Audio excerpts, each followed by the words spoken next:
Welcome back, everybody. Of course, it's lovely to look at a long green lawn during the warm summer months, but if you've got some extra attendees in the audience, we've got a little help for you. Lance Robertson of Plants is here to help us tackle weeds in the garden. And this is actually going to get a little bit philosophical. I'm excited about it. Lance, good morning. Good morning. How are you? Good. Happy to see you as always. So the first thing we're going to get into is the definition of what actually is a weed. Yeah, you know, in my world, weeds are kind of a bad word because weeds are just a plant you don't want where it is. It's not necessarily a bad thing. Yeah, it's not a bad thing. You know, there's a lot of plants that we really love, and something like sunflowers. This is a plant that I think of when I think of like, give me spring flowers, give me something beautiful. Sunflowers is the first flower that comes to mind.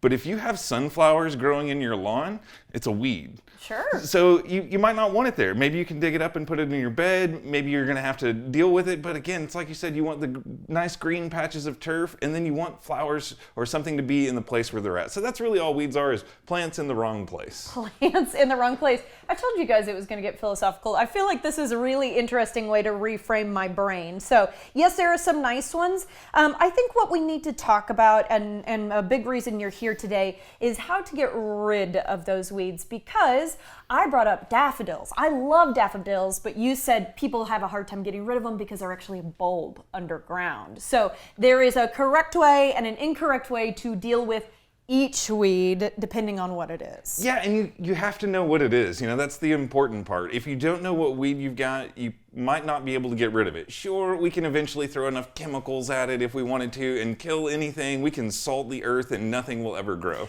But you may not want a scorched earth policy though in your own front yard. If you have this one particular grass and that's the weed that you're trying to deal with, you may think, I'll just pull it out. But this is sedge grass, and when we grow sedge grass, we use little tiny microscopic pieces of the roots to propagate them. Whoa. So if you pull this plant out, you're probably going to have 3 or 4 plants that come right in its place. It's like the mythical Hydra, like more heads sprout when you pull it. And especially if it, you know, if you're really hand pulling weeds a lot, this one is the devil, because like I said, you pull it this week, next week there's 3, you pull those 3, and then there's 10, and you don't know what to do. And you're going to think somebody's doing it to you on purpose. Okay, so let's talk about some ways to handle weeds that pop up, for example, in turf or on the lawn. Sure, especially for turf, because, you know, in Texas we have big lots, we have lots of grass. We've made a lot of selective herbicides for the lawn. So that's something like this right here. You can see it might hook up to a hose. It might be something you put in a pump sprayer. It's not going to damage grasses. It's only really going to kill broadleaf plants. Okay. So it's going to kill most of what we think of as weeds in the turf. You'll still be able to mow it, have a nice good green patch of grass,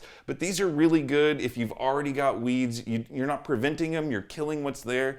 And this is something that you spray over the top of everything. It'll leave your grass alone, and you can kind of have your grass back. I like the thoughtlessness of because there's a lot of thoughtfulness that has to go into it from the top, but the fact that you can just spray this all over your yard, you'll still have grass, you're fine. I like that. All right, let's talk about in plant beds. In plant beds, so in plant beds, you've got a lot of broadleaf weeds. Like this is mint. Now, mint will grow everywhere. I love mint. You might call mint a weed. You may be fighting mint somewhere right now. I love mint. What I don't like is I don't like when grass grows into my mint patch, because I'm going to use this for spearmint and peppermint, mint juleps. I mean, this is going to be part of what I'm doing. I just don't want grass in it. So just like we have stuff that you can put in the lawn that you wouldn't want to use in the beds, we have the opposite as well. We have stuff that will only kill the grass, that won't kill all the broadleaves. So it's kind of the opposite of the leaf. Now, certainly if there's something like this that you're going to be eating, you don't want to put chemicals on stuff that you're going to eat, right? So I'm probably not going to be able to spread this, but that's why mint is great. Mint is going to choke out everything eventually. So I know That's why I think of it as a weed. Yeah, I don't have to worry about mint. Mint is going to do its thing. Mint is going to choke out everything else. So I'll let it go. I'm not going to use something like this.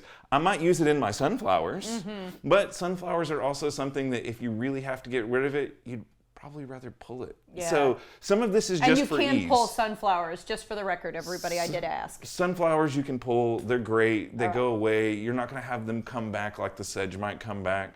But it's something that, again, it's only a weed if it's in the wrong place. If you can dig it up and put it somewhere else, maybe it's not a weed anymore. That's a really good point. Okay, I want to know about weed cloth. Sure. It's a concept I have not heard of before today. In our last minute, talk to us about that. Yeah, weed cloth is great and horrible. So weed cloth is a plastic or cloth barrier that we stick. Most often you see it in xeriscape. Underneath rocks or gravel, it's this black plastic that you're Okay. looking at. The reason why it can be great is it stops a lot of lawn weeds or weeds that are very small. You can Okay. pull them very easily. It can't latch into the ground. So you can get rid of something like this nutsedge because you can really get the whole plant out of the ground and it can't come back.